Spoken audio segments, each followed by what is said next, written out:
Okay, so welcome back to particle physics and a standard model. This is lecture 27. And last time we wanted to understand a statement that I had made a couple of lectures ago, that spinors in quantum field theory are nothing but yet another representation of the Lorentz group. And on the way to seeing that, we first solved the Dirac equation and found that you could write the propagating degrees of freedom in terms of these two spinors that can be represented as 2 cross 1 column matrices, correct? And then we started exploring the Lorentz group in its usual the regular representation that you would have seen before, the 4 vector representation, right? And we saw that the Lorentz group comprises of not just boosts but also rotations, right? And from there we went on to the concept of Lie groups, that are continuous groups containing infinite elements generated by a finite number of generators, in this case generators of rotations and boosts. Agreed? So these generators generate the entire group, hence their name. And from there we went on to the concept of the Lie algebra, which is basically an algebra that the generators themselves live in, and the multiplication rule is called the Lie bracket. And we saw that the Lie bracket for the Lorentz group was this, that the commutators of the rotation generators give you back a rotation generator with an antisymmetric Levi-Civita tensor, but somewhat surprisingly, when you commute the rotation generator with the boost generator, you get back a boost, and then when you commute 2 boosts, you get a rotation generator, right? So boosts and rotations are inextricable from each other. If you do not remember this from special relativity, go back and refresh your memory on this, okay? So you can't have one without the other. Good. Now all that will now come into play when we want to understand the spinor representation of the Lorentz group, okay. So let me define, okay, a combination of the boosts and the rotations, which I am going to call some n, okay, and I am going to label the I, the spatial component, and the combination I am going to take is just Ji plus Iki, okay, and then I am going to normalize it suitably because something amazing is going to happen with this combination. And just for fun, I am going to call this combination R. If I write this combination, I can always think of some orthogonal combination, correct?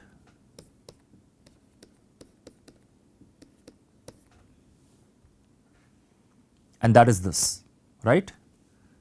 So what shall I call this combination? I can call it L, suggestively, okay. Why would I call this R and L? It comes down to whether I put a plus or minus in front of the boosts, right? It seems like over here I am boosting in a certain direction and over here I am boosting in another direction, correct? Might as well call them right and left, that is why I have R and L, okay. So what good can come out of this combination? Let us inspect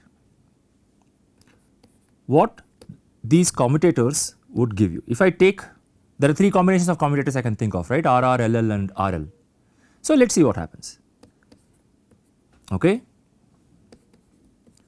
If I take the right handed generators, these are still generators, right, because I just combined 2 generators and they live on an algebra, so I can just add the generators, no problem, right.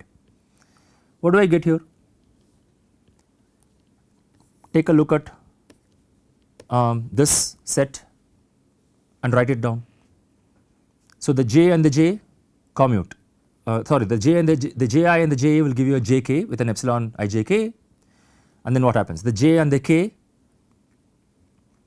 give you a K, right, but then that is a cross term that you will get rid of, and then the K and the K give you another J, right, okay. So go ahead and do this. This is an exercise for you. You're going to find that you're going to end up with the epsilon ijk goes for a ride, but you're going to end up with once again the generator NKRG, okay, the right handed generator. Similarly, no surprise, this so called left handed generator is going to give me epsilon ijk NKL. Okay. Now can you guess what happens if I combine the L and the J? Again, go and do this yourself. If I combine this, okay, of course that's also this, left and the right, that's just 0. Okay. Now these 3 commutators have a very deep interpretation. Okay. So what has happened here? This looks just like the rotation algebra, correct? The right handed ones are independently in their own rotation algebra, the left handed ones are independently in their own rotation algebra, correct? And in case you didn't think they were independent, if you try to mix them up you get a 0, just to show you that they are indeed independent, correct? In other words, the Lorentz group, right, that we started out with, right, in the 4 vector representation, seems to contain actually, by just slightly manipulating the rotation and boost generators, by putting them in a certain combination, they seem to contain, that Lorentz group seems to contain, right, 2 commuting sub algebrae. I don't know if it's algebras or algebrae, let's just put algebrae, right, that mimic 3D rotations. They are not really rotations, okay. So let me say mimic, it's not really a rotation, this is the real rotation, but the algebra seems to look like rotation, right. Okay.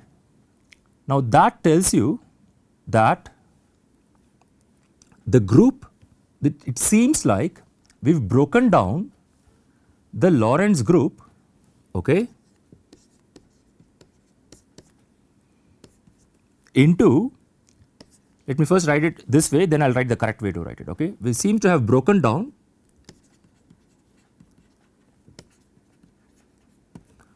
into 2 SO3 groups,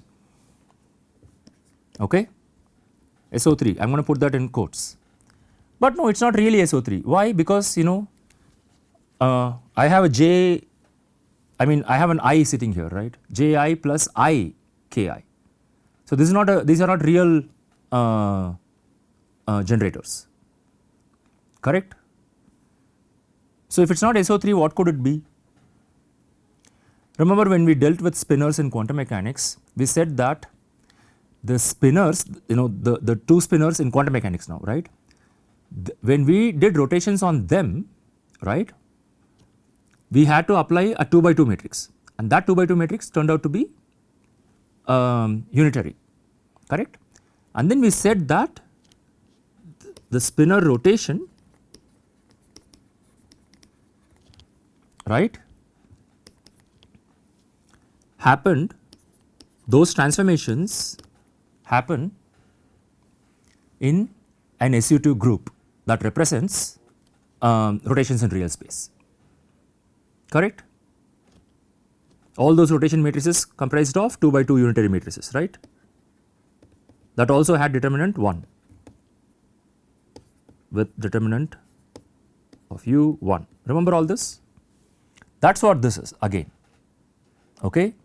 And remember that the SU2 algebra also looks like this, right? Take the Pauli matrices and see for yourself that it also looks like this, right? This is exactly why the spin angular momentum is called that, because it looks like the regular orbital angular momentum which represents real rotations, right?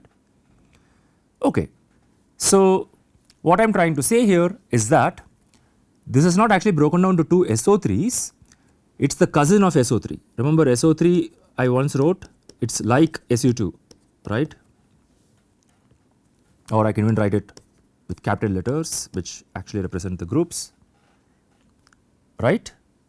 So, what I should be actually writing is that the SO13, okay, now I am going to write it in technical notation, is made up of two SU2s, okay, but this is not the usual breaking down that we think of. This is not some reducible representation or anything like that, okay. This is a direct product of two SU2s, okay. If I had put a plus here instead of an X mark, that would mean that I have broken this down into two reducible representations, two blocks, right. If you take a matrix, if I can break it down into block matrices inside, that is a reducible representation. That is not what we have done here, okay. When we started constructing the Procol-Lagrangian, if you go back to that lecture, remember we broke down the Lorentz group into 4 scalars, right, 1 plus 1 plus 1 plus 1, and similarly we broke, when we went for the correct equation, again we broke it down into 1 plus 3 and then we got rid of the 1, right. We are not doing anything like that. We are literally re-representing the Lorentz group without losing anything. We just changed the generators, okay, we just rephrase the generators, and so this is literally made up of these two groups. You can always break down a larger, not a breakdown, you can always write a larger group as a direct product like this of two other groups, okay, just shows that these two are independent. I can go further and distinguish between this group and this group, okay. Might as well give them the label L and R. The L stands for boosts in some direction which I am going to call left handed, the minus I am going to give left handed, the R stands for right handed. If you want, you can just call them plus or minus, okay, if you do not like left and right, does not matter what you call them, but left and right turns out to be a useful way to think about this for at least this course, the standard model, okay. Okay. What have we learnt here? That the left and the right handed representations are both independent, okay, completely independent representations of the Lorentz group, just like 4 vectors were and just like scalars were, okay. And indeed that is what we mean by spinors, okay. And in particular when we talk about these 2 cross 1 spinors, there are a few names for these. I just like to call them 2 spinors, okay, but they are also called wild spinors. Some people just call them 2 component spinors and so on, to distinguish them from the 4 spinors or the 4 component spinors or the Dirac spinors, okay. Let me just write that 4 cross 1 that we started out with, they are the 4 spinors or the Dirac spinors, okay. Can we see now that what is more fundamental are the 2 spinors? You can construct Dirac spinors by putting a couple of 2 spinors in them. That is exactly what we are seeing here, right. So, of course sometimes you also have things called Majorana spinors, also made with 2 spinors only, okay. These are all 4 cross 1 spinors, these are all 4 spinors, which is an artificial construct. I will just write it because it is important, an artificial construct, okay. So, what have we learned here? That spinors are nothing but yet another independent representation of the Lorentz group. In fact, this is the smallest non-trivial representation of the Lorentz group. Okay? If you forget everything else in this course, do not forget this, that spinors which describe fermions that make up matter are nothing but yet another representation of the Lorentz group. And that is of course different from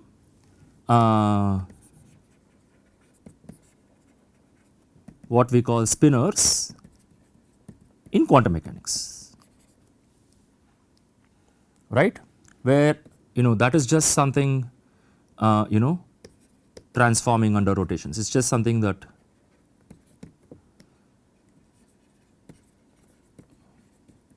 you use to represent spin states so that you can see how they transform under rotations. But here it is not just rotations, rotations and boosts are together here. We are thinking about the complete Lorentz picture, relativistic picture, right. Okay. So now in this light we can understand all the other representations that we know of in the Lorentz group. For instance, let me go to a new page. Okay.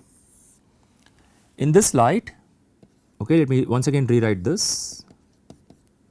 This is SU2 cross SU2 left right, correct. So now if I want to write, because I can charge states in both the left and the right one, right. So if I want to write a scalar, what do? I just say that it is a singlet under both the left and the right, okay. It is a singlet under SO13 entirely, but now I have to write it differently. So for a singlet I am going to represent it with a 0, should be an intuitive notation, right. So that is what I would call a scalar. What is the next smallest representation? I charge something under the left handed one but not the right handed one, okay. And again this should be an intuitive notation from considerations of spin, right. So I can say this is it carries a spin of half, so to speak, or they represent the group. The representation itself can be written as a half, okay, and that is a left handed Weil spinor,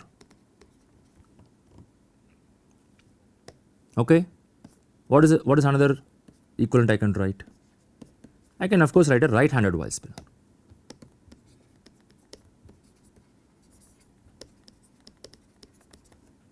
Correct.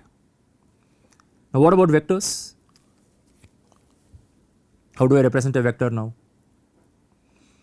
For that I need to charge both of them, right. That is the next non-trivial representation. So if I charge both of them, we know that vectors they can have both left and right circular polarization, right. So that is what I am representing here, okay. They need to have both polarization, they need to be charged under both the left and the right handed ones, they behave similarly under boosts basically, right. And finally I can go to higher dimensional representations. What is this? This would represent a symmetric traceless tensor. Okay, what is that called? What is the only symmetric traceless tensor field that we know of? This is not something that we particularly learn in this course, but that is nothing but the graviton, the quantized mediator of the gravitational force. Okay, is that good? So with that in mind, we can now understand some of the observations we made about the Dirac equation and how the spinors, the four spinors break up into two spinors and so on. Okay. So now that would involve going back to the Dirac equation and trying to guess what really is the Lagrangian for that. Okay. Remember this is a Dirac equation. So what could be the Lagrangian? So once again this comes down to the art of writing down Lagrangians. You will see that, let me say Dirac Lagrangian is, I am going to write this in the full notation. So psi dagger gamma naught, okay, I gamma mu partial mu minus m psi. Okay. Notice the gamma naught here. Out of nowhere I have put this in, right. This does not look like anything that we have seen the other Lagrangians, right, the Klein-Gordon or the Proctor-Lagrangian, correct. But you do need the gamma naught, okay. Without the gamma naught it turns out you cannot construct a Lorentz invariant Lagrangian, okay. I refer you to any number of textbooks, but take for example Schwartz,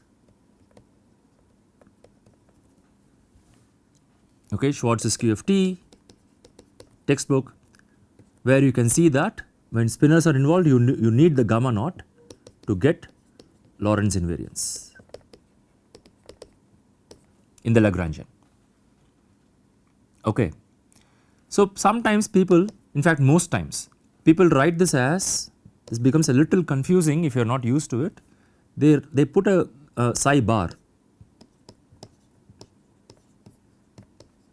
okay. Psi bar is nothing but psi dagger gamma 0. I think I have been putting the gamma, the indices for the gammas upstairs. So sometimes I put downstairs, but you have to remember you should always put it upstairs. Okay. So what does this mean?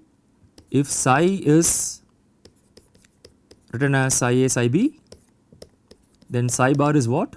Because gamma naught contains identities in the off diagonal places, right. And this just becomes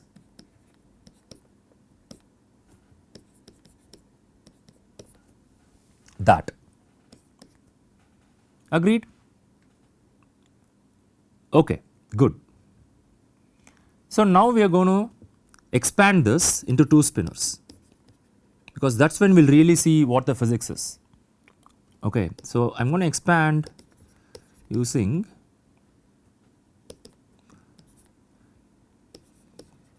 remember this in the while basis that we are using, right, where this is nothing but the 2 by 2 identity matrix and the polymatrices, and when I have a bar that is nothing but again the identity matrix with the minus for the polymatrices. Okay, this is a shorthand notation.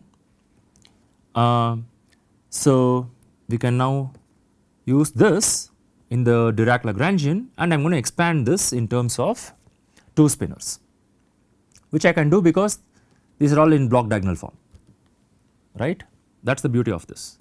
So I am now going to rewrite the Lagrangian. Let me write this in a new page because it is an important expansion.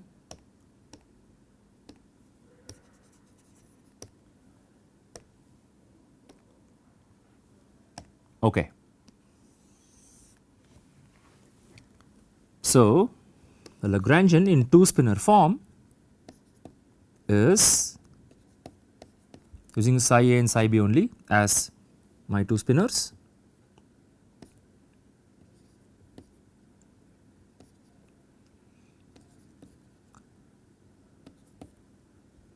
It is, first of all you will get this, okay.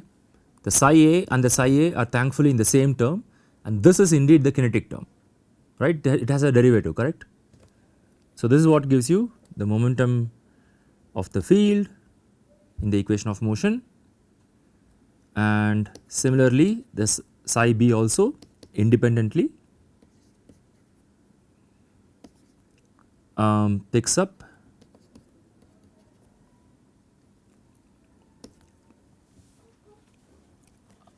its own kinetic term. Okay. See, already you can see here, right, that the mu's are actually contracting with each other, and that only happened when you had the gamma naught. Okay, so you can already see. So you can go to look at Schwarz's book also, but here itself you can see that to get Lorentz invariant kinetic terms at least, you needed the indices to contract, and that is what is happening. Okay, and also the psi A marries the psi A and the psi B marries the psi B, right. All of this is ensured by having the gamma naught. Okay. And then what am I missing? I am missing the mass term, right. That is where things become crucial. See what happens to the mass term. Okay. So I now have once again the gamma 0 flipping things around in such a way that because they got flipped around, and since there is no other gamma matrix in between, the psi A actually gets married to a psi B and vice versa. Okay. So although this is in the left handed representation, so we will come to that. These are obviously these are in completely two different representations, and yet they have married each other to give a mass to the spinors. Okay. So the first observation here is that it is no coincidence, okay, that these two have separated out in this way in the kinetic term. Okay. Why? Because indeed psi A and psi B are while spinors which are independent representations, right, of the Lorentz group. That is, psi A is what I would call psi L, which lives in the left handed SU2. Remember from here, left handed SU2, and psi B is what one might call psi R because it lives in the right handed representation of SU2. Okay. So I could have just written psi L and psi R to begin with, but because we use the older notation, that is what I went with, right. Okay. Now here is another thing. Okay. See the mass, right, the mass basically what is the mass term doing? It is marrying of a left handed and a right handed field now, right. Here it is a right handed and a left handed field, right. Suppose I take the mass to 0, okay, if the mass is 0, right, then does not it look now like you can have two independent Lagrangians, right. I can write a Lagrangian just for the left handed fields. Okay, let me just write it very quickly, okay, so that there is no ambiguity. This is the Lagrangian for just the left handed field, and then I can have a Lagrangian for just the right handed field, right. I just replace left with right here, right. In other words, I can have independent theories for left and right handed if the mass is 0. Okay. This kind of behavior is exactly what is known as a chiral theory.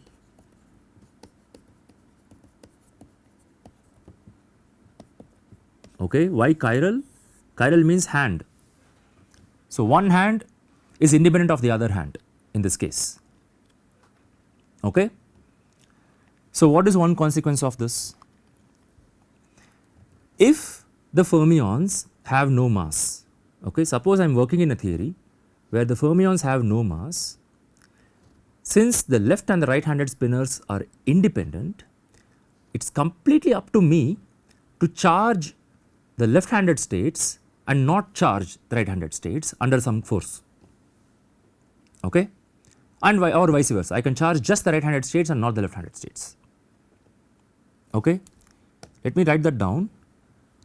One can have a force affecting only the psi L's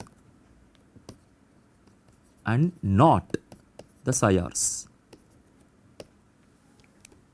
Is there such a force that we know about? That is exactly the weak force.